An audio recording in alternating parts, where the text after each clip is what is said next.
दिल्ली, भारतीय प्रौद्योगिकी संस्थान दिल्ली में मिशन मोड मतलब सीधे भर्ती का विज्ञापन आया है।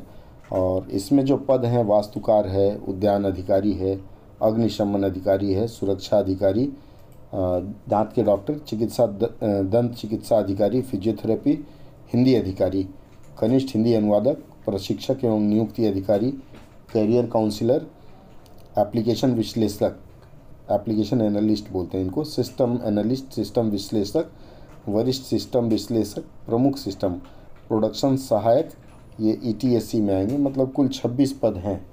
ठीक है, 26/2/28 हैं और काफ़ी अच्छा है। इसमें देखिए बाकी जो है,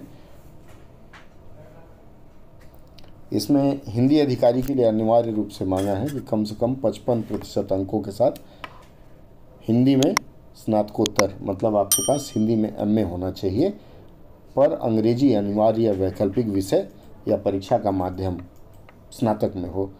ये नहीं है तो किसी मान्यता प्राप्त विश्वविद्यालय से अंग्रेजी में MA हो और फिर डिग्री स्तर पर हिंदी पढ़ा हो।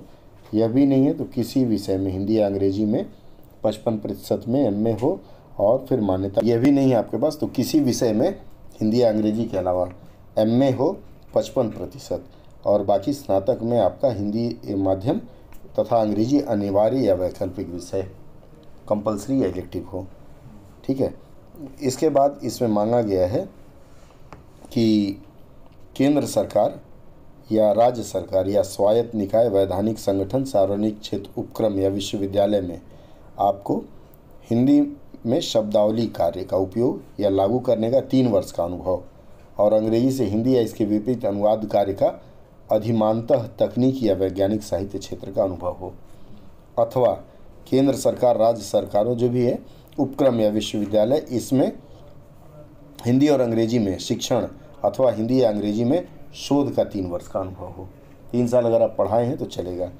वांछनीयता बोल रहा है कि 10वीं स्तर पर संविधान की 8वीं अनुसूची में शामिल हिंदी के अलावा किसी एक भाषा का अध्ययन किया हो और आपसे सर्टिफिकेट या डिप्लोमा पाठ्यक्रम अनुवाद में मांगा गया है या फिर हिंदी से अंग्रेजी तथा इसके विपरीत अनुवाद कार्य में 2 वर्ष का अनुभव मांगा गया है। कनिष्ठ हिंदी अनुवादक का है, इसमें मान्यता प्राप्त विश्वविद्यालय से हिंदी में स्नातकोत्तर MA, वही जो अधिकारी के लिए है, और साथ में मांगा है हिंदी से अंग्रेजी तथा इसके विपरीत मान्यता प्राप्त डिप्लोमा अथवा सर्टिफिकेट कोर्स या फिर 2 वर्ष का कार्यानुभव। और प्रशिक्षण अधिकारी एवं नियुक्ति अधिकारी के लिए मांगा गया है स्नातकोत्तर डिग्री या डिप्लोमा तथा संबंधित क्षेत्र में न्यूनतम 5 वर्ष का अनुभव। और कैरियर काउंसलर मांगा है किसी मान्यता प्राप्त विश्वविद्यालय से न्यूनतम 55 अंकों के साथ मनोविज्ञान, सामाजिक कार्य या संबंधित विद्या शाखा में स्नातकोत्तर। 7 वर्ष का अनुभव मांगा है साइकोमेट्री टेस्ट, प्रोफाइलिंग, पूर्णकालिक कैरियर काउंसलर में न्यूनतम 5 वर्ष का अनुभव।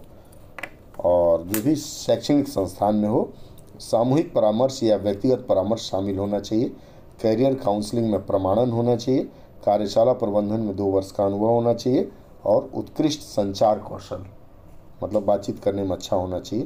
तो अगर लगता है तो आप इसके लिए आवेदन शुरू कर दें। आवेदन प्रक्रिया देखिए इसमें नीचे दिया हुआ है। इसमें भर्ती पोर्टल में सबसे पहले आपको पैसा जमा करना है, फ़ी जमा करना है। A पद के लिए 500 रुपया और B और C के लिए 200 रुपया पहले भुगतान करेंगे, उसके बाद ही आवेदन जमा होगा। तो पहले आप अपनी पात्रता बढ़िया से देख लें, उसके बाद करें। और पूरा अनुभव और शैक्षणिक योग्यता का आप ध्यान रखें। आपको बाहर से अगर जाते हैं तो TA DA का भुगतान नहीं किया जाएगा। आवेदन आपको 2 मार्च 2023 को सायं 5 बजे तक जमा करना है। ये डायरेक्ट लिंक देखिए लिखा हुआ है। और अगर आप कहीं सरकारी क्षेत्र में सेवारत हैं तो आपको अपने आवेदन पत्र को एडवांस कॉपी भेजने के बाद उसको अपने कार्यालय से भी अग्रेसित कराना होगा अनापत्ति प्रमाण के साथ। और ये भर्ती प्रकोष्ठ, ये विवरण लिखा हुआ है, यहाँ भेजना है।